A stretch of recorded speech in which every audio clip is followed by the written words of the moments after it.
So next in our schedule, we have a fireside chat scheduled, but unfortunately one of our people was not able to fly today due to the winds. But I'm still very happy to welcome the CEO at Framed Immersive Projects, Steffen Armbruster. So today, welcome. Thank you. And thank you for being brave enough to come and do this, this one on your own. So Framed Immersive Projects specializes in immersive spatial media installations, and their software, Usimo, makes it possible to give individuals a unique sound experience depending on where their actual position and orientation in space is. So spatial audio is one of my favorite topics, and I'm really excited to hear what you have to say. So, all right. So can you hear me? Does it work? Okay. Yeah. I have a little problem because it was planned totally different. We wanted to do a fireside talk here, vice versa, and we planned how to do it, but he's not coming. So I do a free ride here now, okay? Just gonna blah blah on. Okay, and first I wanna, you already introduced that we have a system called Usimo, which does spatial audio, real spatial audio in my opinion. And I wanna tell you how I came up with the idea, because I'm not a sound person. I don't come from the sound. I don't have a sound background. I come from immersive media installations done with film, like with projections, immersion, connecting people in space with media. Like we projected whole halls. The ground was interactive and did all kinds of things all over the world. But the sound was always the second player. Like it was always just the add-on to the visual thing. And at one point, I had the idea, why don't we do an immersive project with sound? How would that work? And I was trying to get into this and couldn't find a system that does that. So I thought, what would a system like that need to do? Like the first things I thought is you have to get away from this visual thing where it's very expensive. You can only do it in definite spaces, like small rooms or a little larger rooms, but then it's over. And it's always limited to some certain amount of people. So I thought, okay, wait, how do I go on here? Yeah, I want to give a unique sound experience. So how do I do that? I need headphones.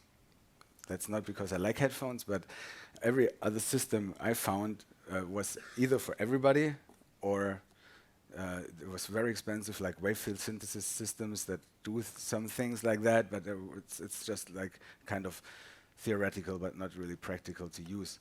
So I need the headphones, and to connect the people in the space with sound, with media, I have to know where the people are in that space. So I need a tracking system.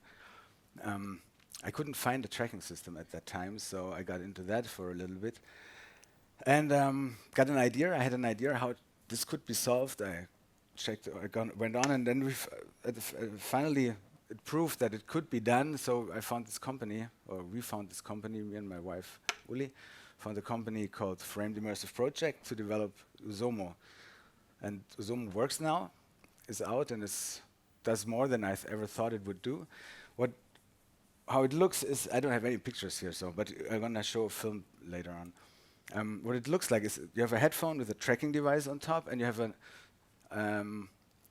device with you. And this device calculates the sound. And what we can do in this device, in the software, we can place sounds on exact positions in the real space. Like I can place a sound here. And when I get closer, it gets louder. When I turn, it comes from right. And if I do that in here with 200 sounds, then I have a sound installation. I walk through that, and every sound changes all the time in real time. With this possibilities, we create very amazing installations because we are not limited to the physical correct things. Like we can do very, very crazy stuff, which is physically not possible. And we do that in museums mostly, and in fairs, and in trade shows and stuff like that, but mostly in museums. And it's used by a lot of different people. It's used by by artists. So what we do is like it's part of the art, and another project it's to interpret the art, to tell stories about the art. So it's very versatile how it's been used. So we have for example, at the Ars Electronica Center in Linz, we have a fixed installation with a sound artist from Finland, which is very arty. And right now we have a installation at the Botanical Garden in Berlin with 2 sound artists from South America in 2,000 square meters where the flowers talk to you. And it was a very crazy project.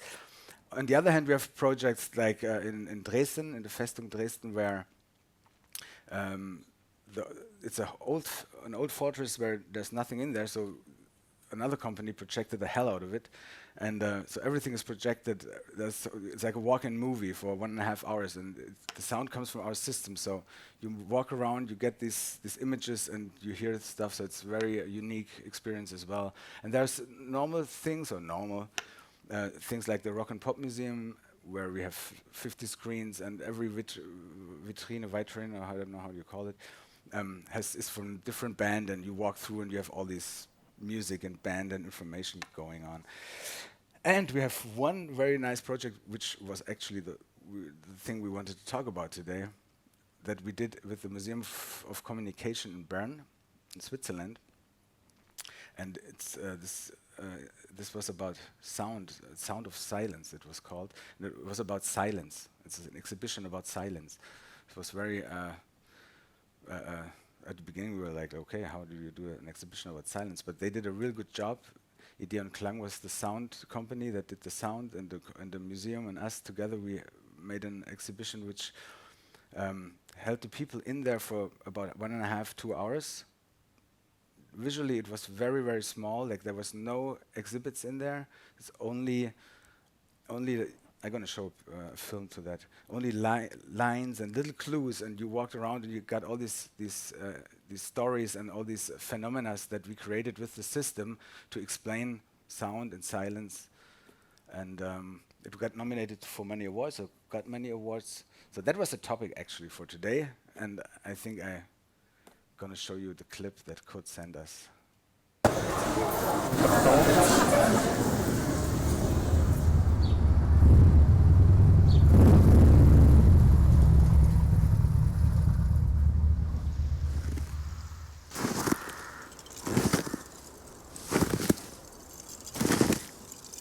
Hallo?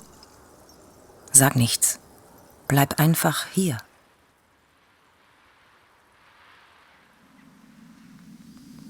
Vor dir liegt eine Zeitreise. Rechts geht's zum Lärm, links geht's zur Stille.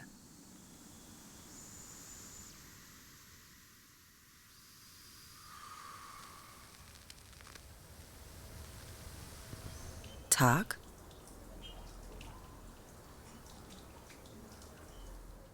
Nacht.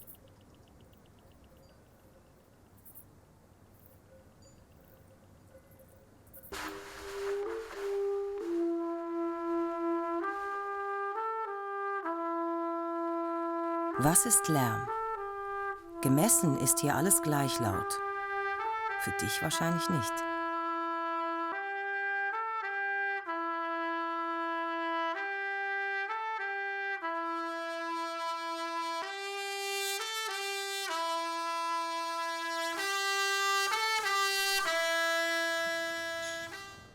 Salve Seneca, hast du einen Moment für mich? Sicher. Für dich immer, Lucilius. Ich mache eine Umfrage zur Lärmbelästigung im antiken Rom. Du bist doch Philosoph. Ja? Also, ich stelle mir vor, du brauchst Ruhe zum Denken. Aber du wohnst direkt über den Bädern. Ist dir das nicht zu laut? Also, ich kann dir versichern, mich kümmert dieses Getöse ebenso wenig wie ein Wagenbrausen oder ein Wasserfall. Wie das? Ich zwinge meinen Geist nur auf sich selbst gerichtet zu sein. Es kann draußen alles von Lärm erfüllt sein. Wichtig ist, dass im Innern kein Aufruhr tobt.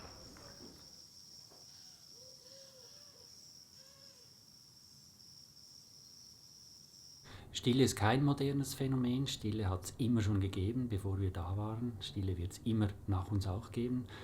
Der Umgang mit Stille, und das ist eigentlich die Aussage der Ausstellung, wie gehen wir heute mit Stille um? Und Ziel der Ausstellung ist eigentlich das, dass man nach Hause geht und selber 10 Minuten lang Stille für sich erleben kann. Alleine im stillen Denken bringt mehr Ideen als Brainstorming im Team. Sieh mal einer an. Es kann entsetzlich still sein in der stillen Nacht. Sie können jetzt nicht rausgehen. Sie verpassen das Beste.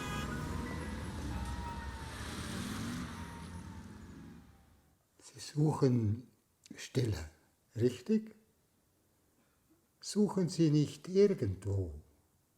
Stille ist da. Sie umgibt uns, sie durchdringt uns.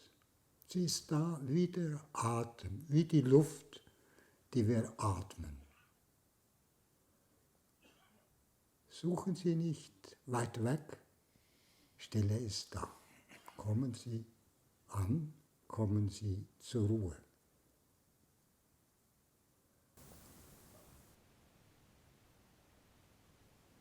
So that was that. Yeah, we have a. So it didn't really show what the system does actually. So we have a how do you say, a stand at Halle 14, booth 181, I think. So if anybody's interested, we have a show there, so you can come and experience what we're doing. It's a lot of fun. So thank you.